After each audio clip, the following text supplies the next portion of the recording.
2 दिवसातील धुवाधार पावसामुळे राज्यातल्या धरणांमध्ये 116 टीएमसी पाणीसाठा, तर मुळा, मुठा, वारणा, कृष्णा, कोयना, इंद्रायणी नदी दुथडी भरून वाहू लागल्या।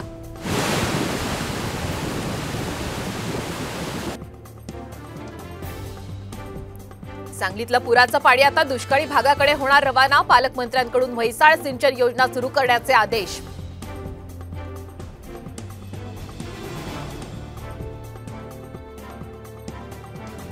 सांगलीकरांना पावसासोबत वन्यजीवांची भीती, वाळवा तालुक्यामध्ये वारणा नदीतून मानवी वस्तीत मगरीचा वावर।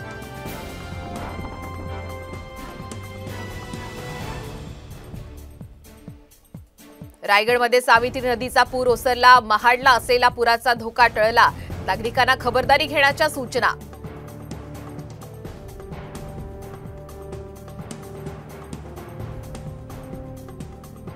पुण्यात कालच्या पावसामुळे एकाच दिवसात विजेचा धक्का लागून 6 जणांचा मृत्यू, प्रशासनाकडून नागरिकांना सतर्कतेचा इशारा।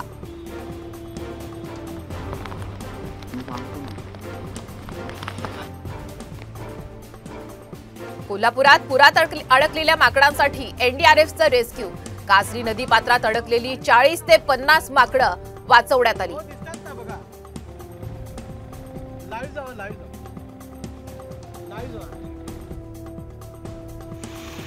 गणेशोत्सवापूर्वी मुंबई गोवा महामार्गाची दुरुस्ती करण्याचे मुख्यमंत्र्यांचे आदेश, बैठकीत 10 ऑगस्टपर्यंत रस्ता दुरुस्तीची मुदत।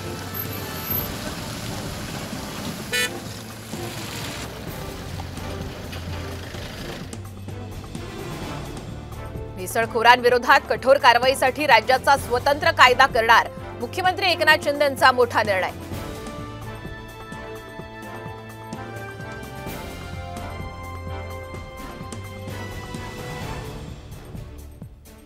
हिमाचल प्रदेश उच्च न्यायालयाकडून खासदार कंगना रनौतला नोटीस, 21 ऑगस्टपर्यंत याचिकेवरती उत्तर देण्याचे आदेश, मंडीतल्या विजयाला आव्हान देणाऱ्या याचिकेवरून नोटीस।